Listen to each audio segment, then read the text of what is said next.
We have a standing stretch, which is considered a game day stretch. This is a game day stretch that we do so we don't have no mistakes on game day. We're stretching out. You got the standing stretch, which you just saw, feet together, hang your hands. Now we got legs wide apart, where you're actually stretching all parts of your hamstring. We're stretching from middle. We'll go from middle, stretching the hamstring, and then we'll also work our way to the right side, where we're stretching the angles of the hamstrings and the low back, making sure we have no small tissue issues, making sure we're nice and loose prior to the actual static stretch of the standing stretch on Thursday. We have early work, which loosens the guys up prior to starting this exercise. On here, we will actually see, as you see, is a lunging to the right. A hurdle stretch, which you stretching out your inner hamstring, groin area, which is considered your groin area, and also the other side, outer hips, making sure we're nice and loose in all angles so we don't have no tweaks.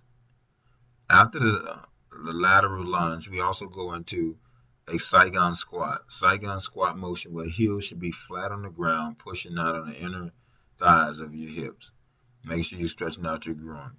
Then we'll work our way to right knee down, stretching your hip flexor here, with a clap in between, making sure we all in sync together. After the right side, which you see chest up, dropping your hips, stretching that hip flexor, we'll switch and also do the left side. Making sure we're nice and stretched out and loosened up. As you see, coaches will intermingle with the athletes, making sure they're focused at task at hand.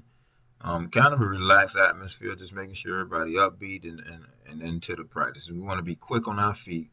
We got a 2 clap on the whistle, they up on their feet, and then we go into right quad on the clap. The reason for the clap is just making sure we all in sync and that everybody's on point together. We will stretch our quad, checking out their balance, making sure they can stay on one foot, stretching, and then we also would do the left side, making sure they're nice and stretched out on their quads in every angle. After that, we'll go into right leg back, stretching your right Achilles, making sure the Achilles heel is nice and loosened up and stretched out. From the right side, we will also work our way over to the left side, stretching our Achilles out on the left side as well. Making sure we're nice and loose. The key to this is just making sure guys are ready to perform the task at hand that the coaches have for them and that they're ready to roll. They have no excuses for execution. After that, we want to go into arm rotations with a 10 forward, 10 backwards chain breakers. Making sure the upper body is nice and loosened up, and then we will go right into our neck rotation. After our arm rotation, we just say we will also go into neck rotation and loosen up. And once that is done, this will conclude the Thursday no repeat stretch.